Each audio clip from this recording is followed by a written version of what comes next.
Okay, hi. This is Natsumi no Ie. This is the House of the Summer Sea. This is a project that I did for a friend of mine to design a house. Um, Basically, what happened was I wanted to design a house for Enoshima in Japan, which I'd been thinking about for quite a long time, and I wanted to do a house design just as an exercise to test a few things out that I'd been thinking about for a long time. And so while I was talking to a friend, Natsumi-san, I decided I would design a house for her. So she would be my fictitious client of what would she want in her house. So this is the House of the Summer Sea for her. So largely we spoke in Japanese, but I still don't have the Japanese level to explain this in Japanese very well, or to communicate the architectural components in Japanese. But this presentation I did present to her in my broken Japanese. But I wanted to make a record of it, and since my Japanese still isn't there yet, I'm doing it in English. So essentially, I asked Natsumi-san what she wanted in her house, and she said she wanted to have a pool. She wanted to have a barbecue, to have an ingawa, and she liked the idea of a tatami room for drinking tea and relaxing. For it to be like a resort near the ocean, and to have the barbecue was not in like the Western sense of a barbecue, but to have an iori type barbecue, which is a traditional Japanese sunken hearth in a house where you can kind of hang a kettle to brew hot water for tea, or you can skewer a small fish and like stick them in the sand to barbecue the fish. She was quite adamant too that it be a one level house, and pretty small and compact so that it wasn't difficult to clean. But she didn't like stairs.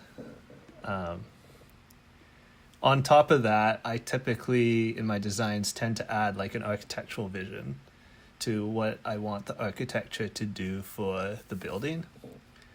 And like many of my other projects, I wanted to feel the change in time through daylight, and in this case, the reflections of water in the pool. Because Natsumi-san is kind of on this, in this, it has this interest of very traditional aspects of a Japanese house, like the tatami room, the ingawa, and the iori, but obviously lives in the modern world. I wanted to bridge that gap between what are the values that you would find in a minka or a tea house from the past, but in the modern comforts of today's world, and of course being interested in structures, having a lot of exposed timber, and really feeling the presence of the building itself. And so it should be compact but comfortable. I wanted to make it feel, a lot of modern Japanese architecture and housing is very small and compact, and since this is kind of like a fictitious project and a dream project, there is a tendency you could end up making it much larger and like much bigger than it needs to be, than realistically it should be. And so I wanted to keep in mind that it should be compact but comfortable, and try and use the architecture to make it feel larger than it actually is. I wanted to highlight wood, and in this case, I also wanted to test out the Japanese measurement system for grids. So traditionally, Japanese architecture is built on a grid system that you put posts at a set distance, and within that framework of a grid is where you get the tatami size. So the housing is not commonly misunderstood, is not based on the size of a tatami mat, but the tatami mat standard size resulted from the grid system. And there are actually a few different standard size tatami mats depending on where you go in Japan and what area you're looking at. And lastly, since Japan is so hot, especially in the summer, I really envision this house as a place where it'd be cool in summer and it would feel like relaxing at a resort, while being a private residence, essentially. So the concept revolves around three aspects: time, place, and journey. Time is how we measure time, how we conceive time, perceive time, and how time changes for us in our lives daily and through the seasons and through the years. So I typically start my projects by thinking a lot, and so in this case it was, how do you relax? And how does the architecture of a private home for someone that likes to kind of relax in a tatami room, drinking tea and reading a book, how does the architecture make you feel at home, make you feel like you're in this place where you can relax and you could stay forever, kind of like when you go to a resort and you're just so comfortable that you're like, I want to go outside, but I also want to just sit in my room and read. And how do you connect with the nature around you, and how does the nature help you relax? So I did a lot of thinking on how this house would be a relaxing place to be. From that, I started to pull some words and make these word clouds of what would be important to consider in designing this house. And this concept package the design was intended to be really quick and really fast, and it ended up taking about a couple weeks of maybe about a month to do, and then I showed her most of this presentation, and then I took another month or so to refine the design a bit more. So in terms of journey, there's always the arrival sequence, the sense of discovery, being close to the ocean, and having this idea of a pool. There's a lot of reflection in the water, and being less of an active place and more of a relaxing place. There's a lot of thoughts to contemplation, and where your mind will wander as you're contemplating things, as you're thinking about things, and how that makes a relaxing atmosphere, a refreshing atmosphere. And what are the materials that do that for you? In terms of rock and timber and light, water, air, and then a theme of the journey from contemplation into making a place that opens up and extends between you and nature around you and the landscape around you. How does that expand into an atmosphere that's relaxing and beautiful? So in terms of light, we tend to think about shadows as well. So how the light comes down and filters through certain media to create shadows, or reflects on the water to create sharp streaks. The material palettes is something I tend to start with quite early on in terms of thinking about how the light will interact with those materials.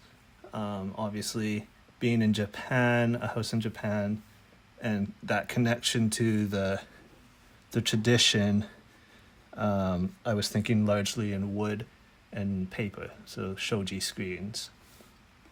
And then as well, in terms of natural coloring for the elements, like this beige stucco plaster that would be more natural and less institutional, less modern. White and gray walls tend to be more modern, but it tends to be a bit more sterile. And I wanted to get the strength of a traditional atmosphere, even though it's a modern construction. In terms of the place, it is Enoshima. Enoshima is probably my favorite place in Japan. It's it's a place that I'm very fond of, but I've only ever been there in the winter. So these photos are from winter and not the summer. My understanding is summer is very different, but I've always found I found Enoshima to be a really wonderful place, and part of that is being within view of Mount Fuji. So Enoshima is located here. It's pretty close to Tokyo, and a lot of Tokyoites will go to Enoshima as a day trip or a weekend trip. It's only about an hour and a half away. This is Enoshima Island. It's a bit of a tourist attraction. It's a wonderful place. It's got a shrine and a lookout tower and a beautiful sunset spot. A bit down the coast is this park that's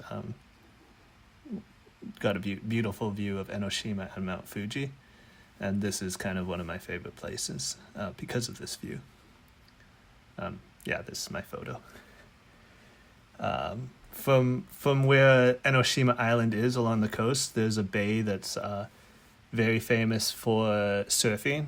This beach is this is at sunset, but during the day, this is a very popular surf place. And in the summer, I understand it's a very popular beach place to be for young people. Of course, you can also see Mount Fuji from here.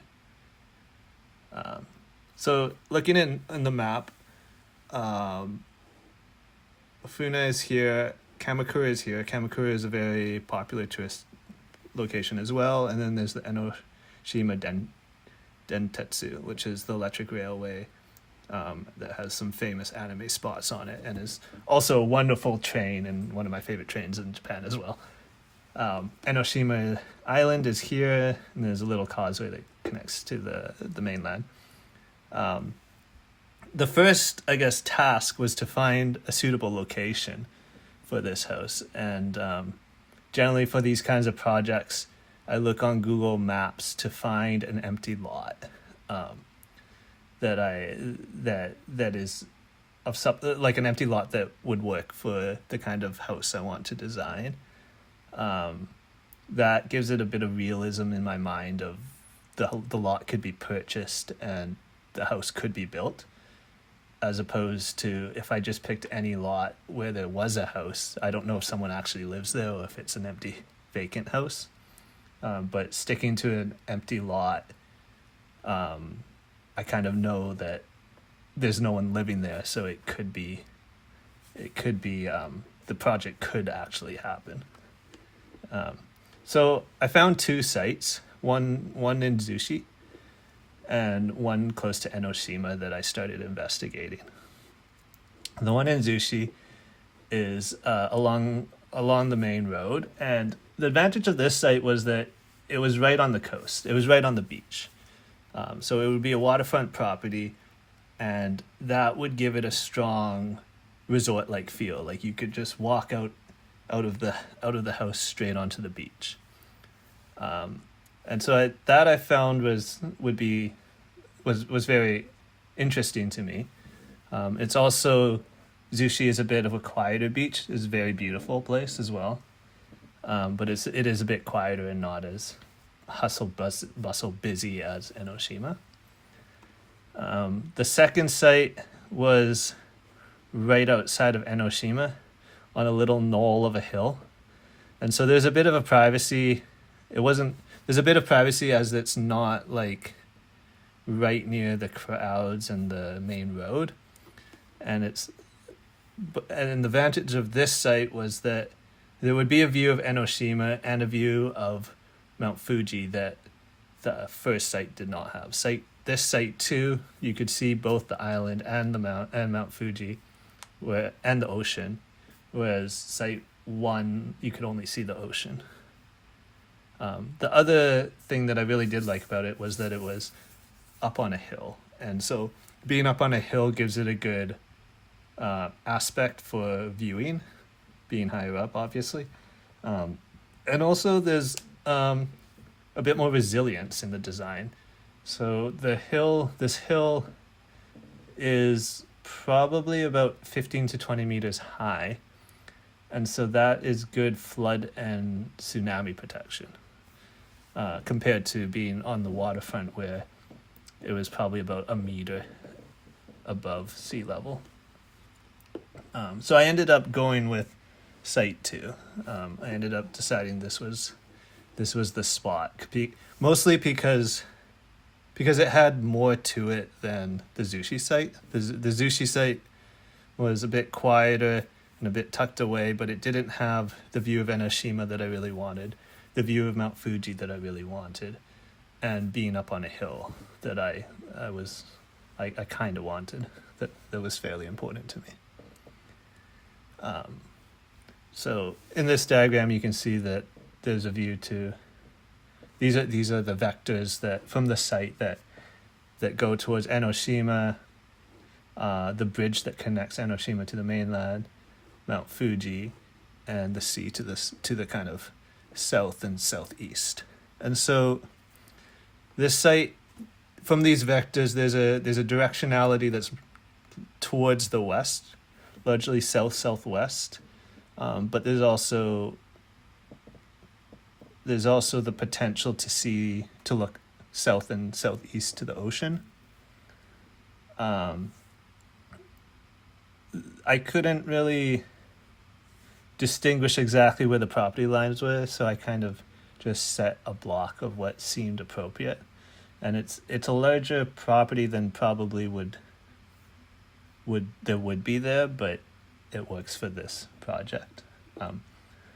And so I started sketching out some blocks of where I wanted, where the vectors were aiming for. So there was a strong vector south towards the sea and for daylighting, but the other vectors were towards the southeast and the southwest, and the west, for those views of Enoshima and Mount Fuji.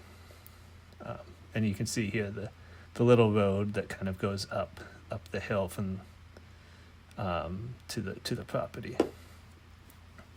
So this is the Google Maps of it. You can see there's a main road and then a little side road that winds its way up the property, and then there's these empty lots here. And so this is right on a cliff, which is also a very interesting aspect of the project, is being high up and straight on a cliff. The Google Earth has this, and what I found from this was that there appears to be a retaining wall here, and I think and you can infer that the land where the house would be, the property is about 1.5 meters, 2 meters above the road level. And so as you come up this road, you're already climbing up the hill, the little knoll, and then once you get to the property, you'd be going up around 2 meters to get to the natural grade. And then we'd probably cut down these trees for the view, but there's also trees towards the south and southeast side.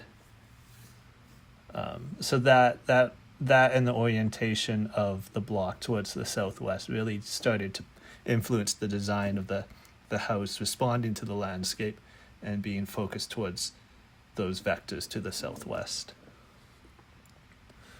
And here you can see another view where those cliffs, and they're pretty steep. They're pretty steep vertical cliffs, sometimes more than vertical, but also a beautiful place to situate yourself and be at Enoshima and see Enoshima and as well as the sea that it's in. So the journey.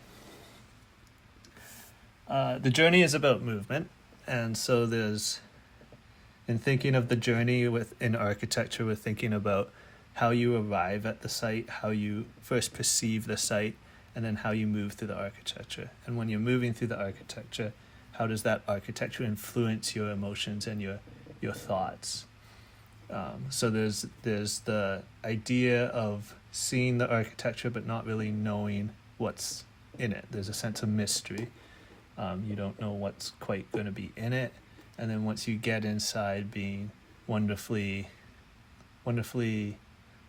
perhaps amazed by the structure of the building, the woodwork, and the form that gives it its life.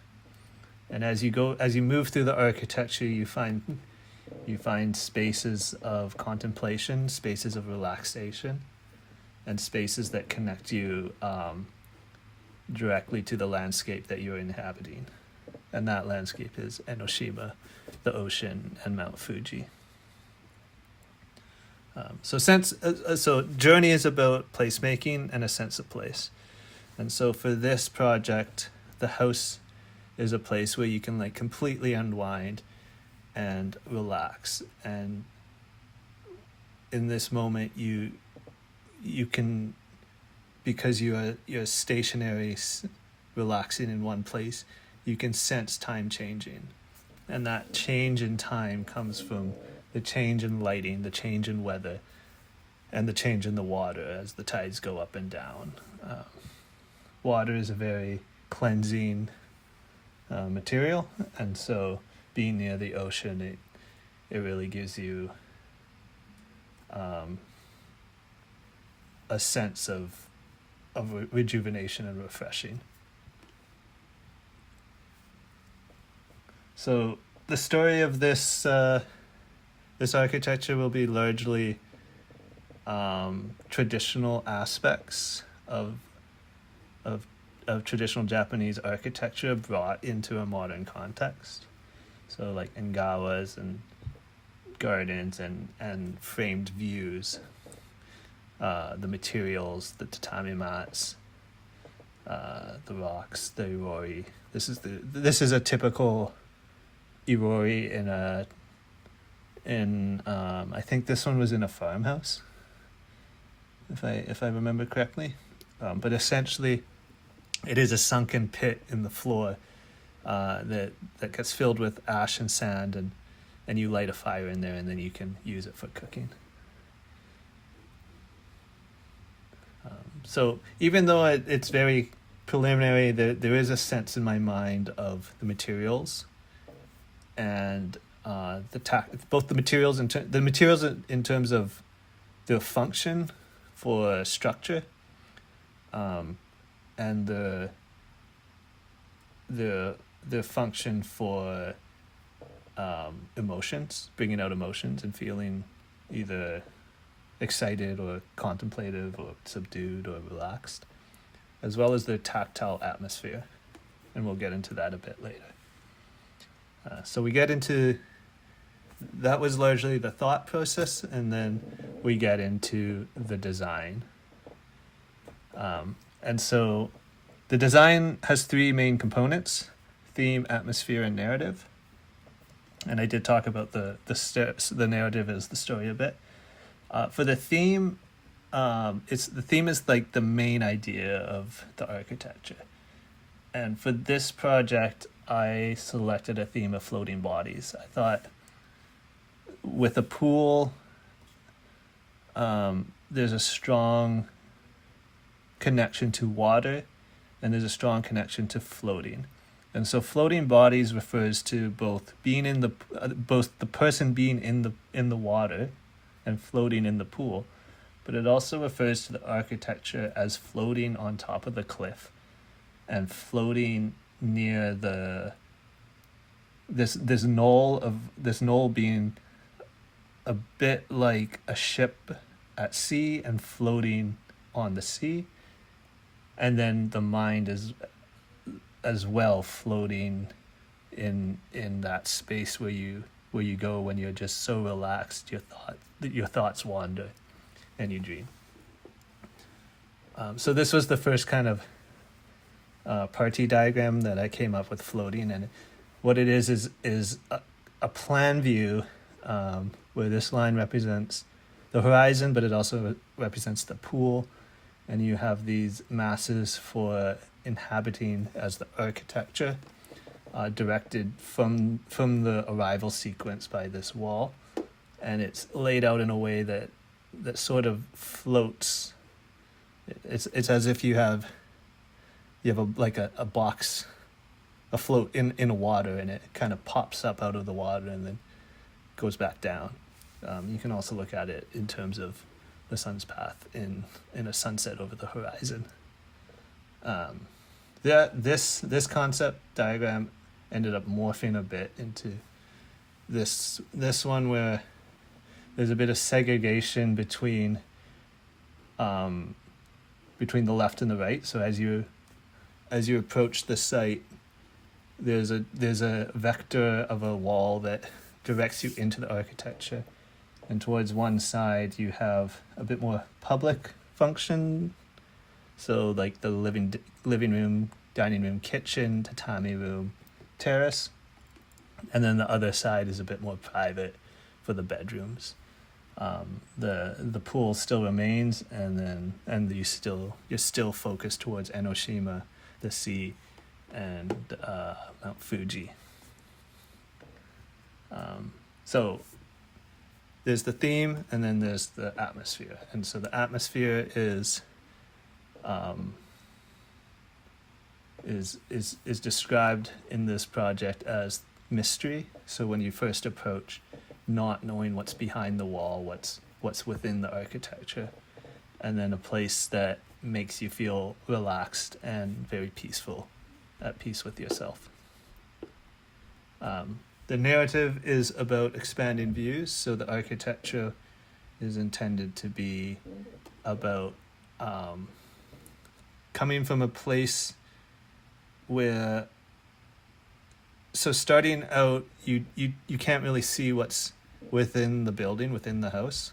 That's the mystery. But once you enter the architecture, you have these three expanding views towards Mount Fuji, the ocean, and Enoshima. So I'd set out the theme, the atmosphere, the narrative, and so I started doing a lot of research.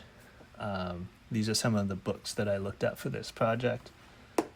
Measure and Construction of the Japanese House gave me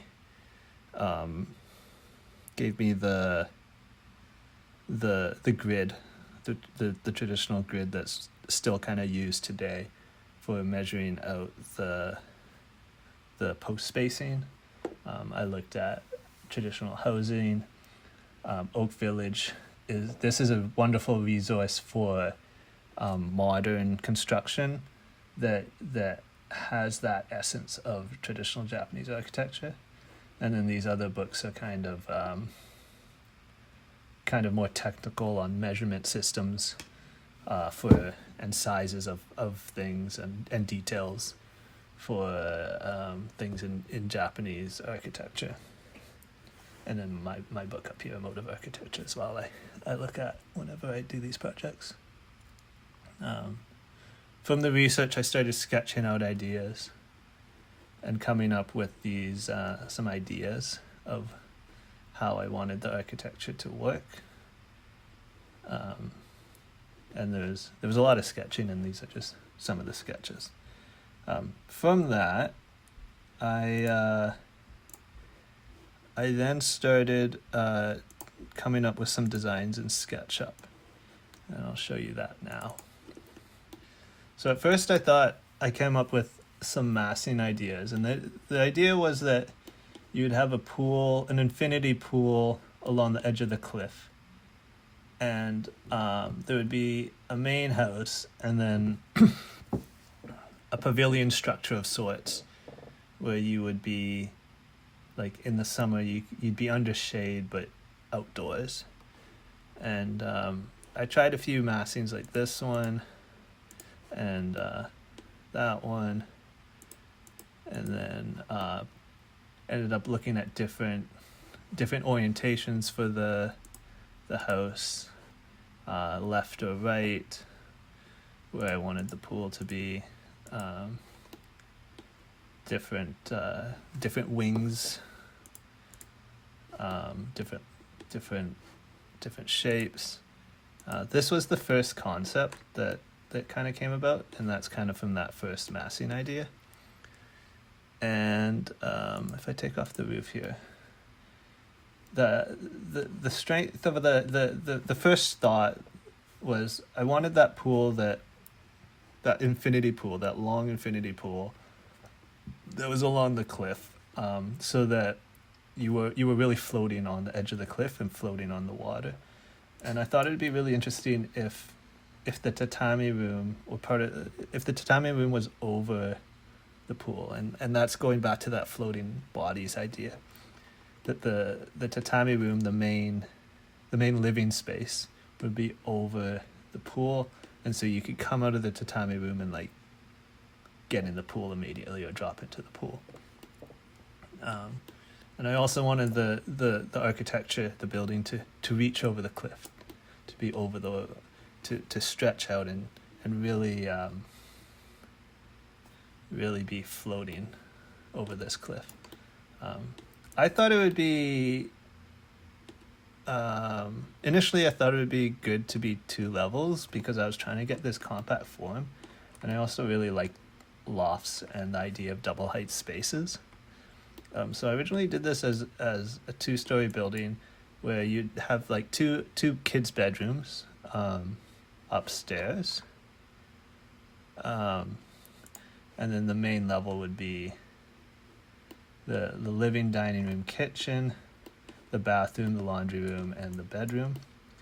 And this one, the bedroom is kind of this intersecting solid that looks towards the south. So in this orientation, this is kind of north. We have, if you remember from the vectors, we're looking southwest and west towards Enoshima. This is Enoshima, this is the bridge, and this is towards Mount Fuji. So one volume being the building would be towards Enoshima, the pool would be towards the bridge, and then along a diagonal this pavilion would be towards Mount Fuji, and then the bedroom would be south to the ocean. And so I was trying to capture a lot of these views straight on, and that didn't really work out, which we'll see in the later concepts. The other thing to note that stuck from the beginning was because of that change in grade, there'd be a parking level at the road level, but then you'd be going up around 2 meters, 1.8 meters, to get into the house. And so that presented an interesting opportunity of doing something with stairs and the entranceway to really give that sense of mystery. The second concept became a bit more regular, and then I started playing around with framing of views. This one we went down to 1 level, though I did start to experiment with a loft upstairs, and trying to get a view, an interesting loft view out. But we have the entrance, the living, dining, kitchen towards one side, then Gawa that wraps around and continues over here towards the bedrooms. The third concept is kind of the one where we simplified things down quite a lot, and this one was kind of the one that ended up going forward. I showed all 3 of these to Natsumi-san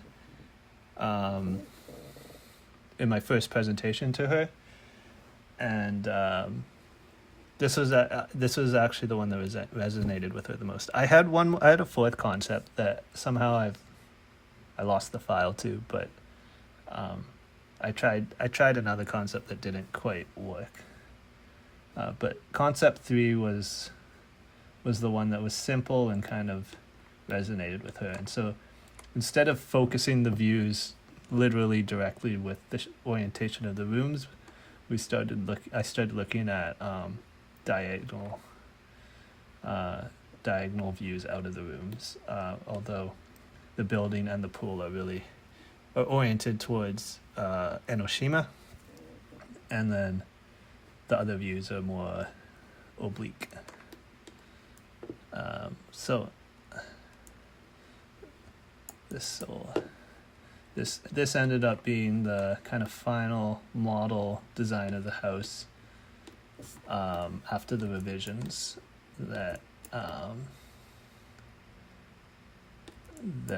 we have. And so it's worth pointing out that as you approach the house, the street side of the house is largely blank, with the exception of the front door that's within this framed, up these stairs within this framed opening. So I can show you that in a bit more detail in the design package. These are the diagrams. So there's a flow, there's an axis of flow. The building is separated by a gap, an intentional gap that allows the flow of the view and the wind through the middle. And then so we have a more private bedroom side on one side, and a more public, lively LDK on the other side, and of course the infinity pool. The air this diagram about the air is how the sun and the air come down onto this floating platform above the pool, and then where the Iori is, and the smoke goes up out of a chimney. The building is largely cut on the ocean side to be glass and shoji screens and views towards the three main connections, which are the ocean, Enoshima, and Fuji, as well as there being apertures in the roof to let in light and create those interesting reflections, shadows, and changes in daylight. This is a kind of a diagram of how the design came about. It started with the grids, laying out that standard traditional Japanese grid of the Ken system, placing that pool so that it orients towards the ocean, deciding on a roof form. In this case, it was a simple pitched roof, and part of that was to be simple and not overly complicated, but a large part of that was referencing traditional architecture and traditional roof forms, building forms. I did look at like flat roofs and gable roofs and multi-level roofs, but I ended up going with the hip roof. Sorry, I ended up going with the gable roof because that felt very traditional and connecting to that idea of a traditional Japanese architecture, and that Natsumi had originally mentioned. From that, we added the posts and the structure, and that was continuing the idea of using a post and beam system in the traditional Japanese architecture sense.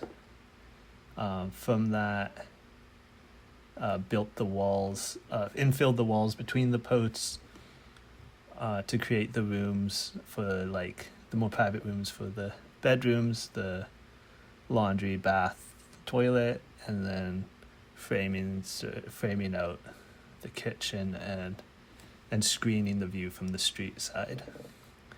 And then lastly ended up opening that roof up and creating the apertures for light to come in.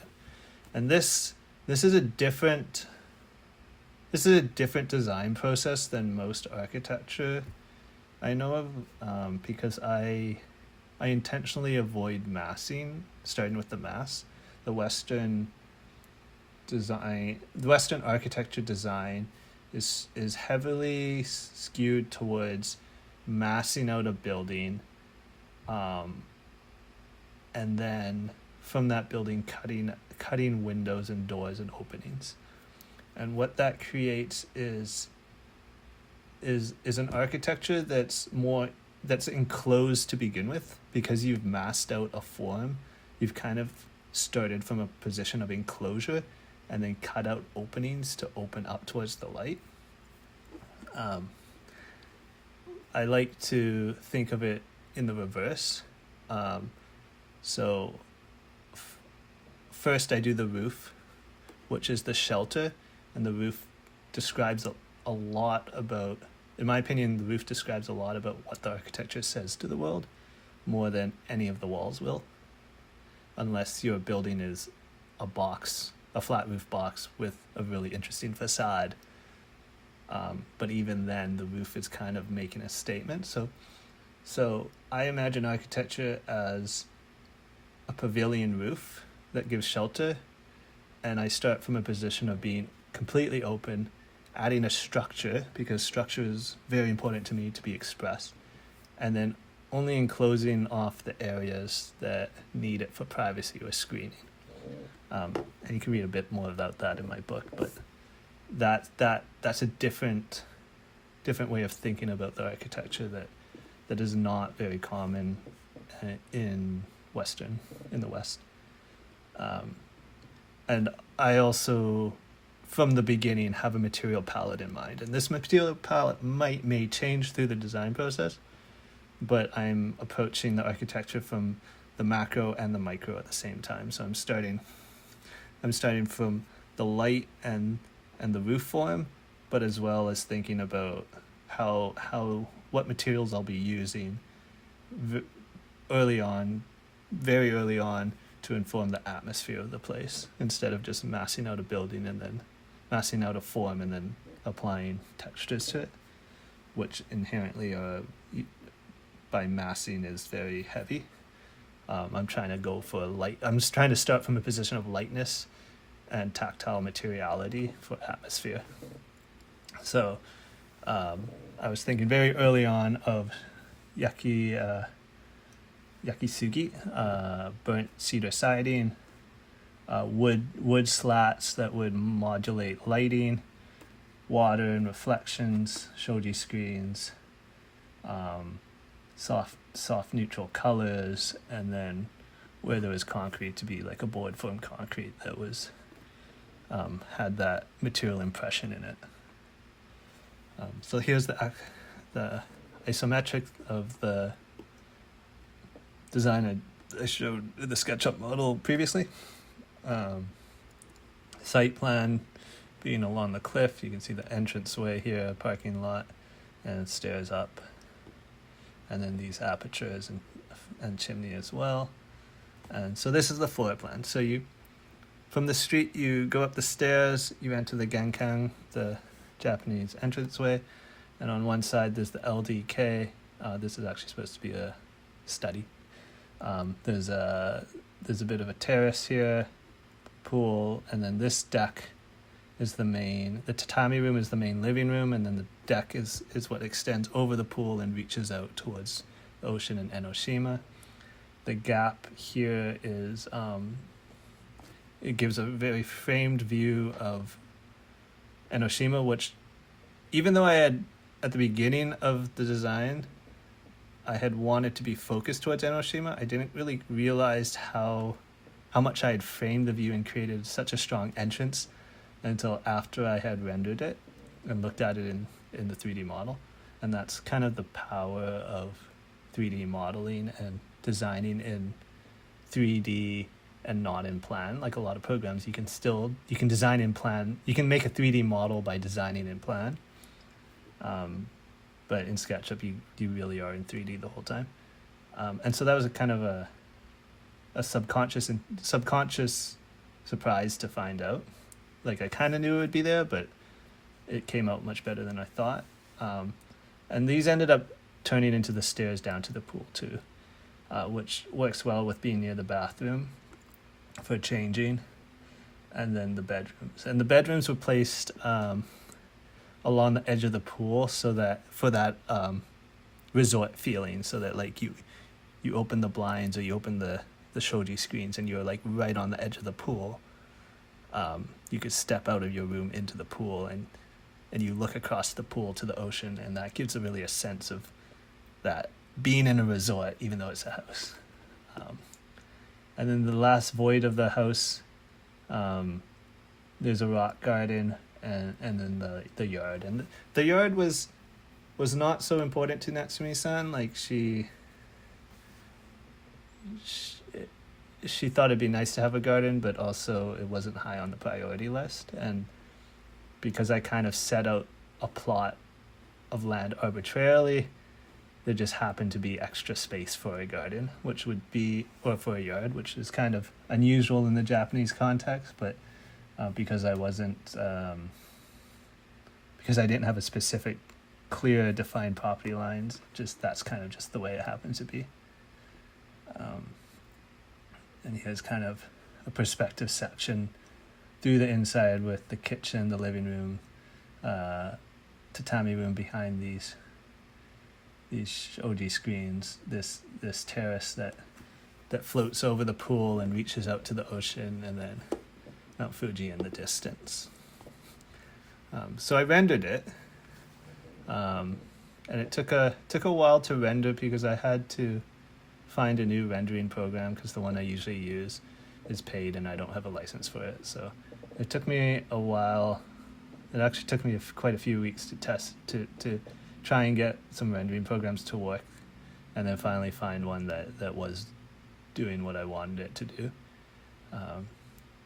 And so I was able to render it and provide some images to Natsumi-san. So this is kind of an idea of the front, where these retaining walls that retaining wall is cut to create an opening towards the house and the entranceway, and you can see that there really isn't much view into the house itself. There's that sense of mystery, but there is an opening, a welcoming opening there. And as you come closer, you have these stairs up, and it's intentionally not a direct path up, and that gives it a bit of a journey. The entranceway is kind of a shoji screen approach, that you're passing through this framed structure. And this is from the genkan. This is the entranceway, and this was a very powerful image to me. Not that it was rendered particularly well, but that from the genkan, as you enter the house, you are looking across a pool straight at Enoshima, and Enoshima is framed within that view. And that was a very powerful moment to me, that even though I had oriented the building towards Enoshima, it was only once I started flying around in SketchUp, kind of like this, that I discovered that view as I opened the door, and I went inside. That's where I found this view, and it was kind of like this, going inside and finding that view. And that was a very powerful view to find that I had really focused on that and created that framed opening. The openings in the sky also give some interesting shadows throughout the day on this wall of the passage of time. So this is July 10th in the summer, and then this is kind of in the evening. And so you can, because the sun changes, you can imagine these shadows changing throughout the day, and the gaps enlarging and contracting, and really splashing along this wall.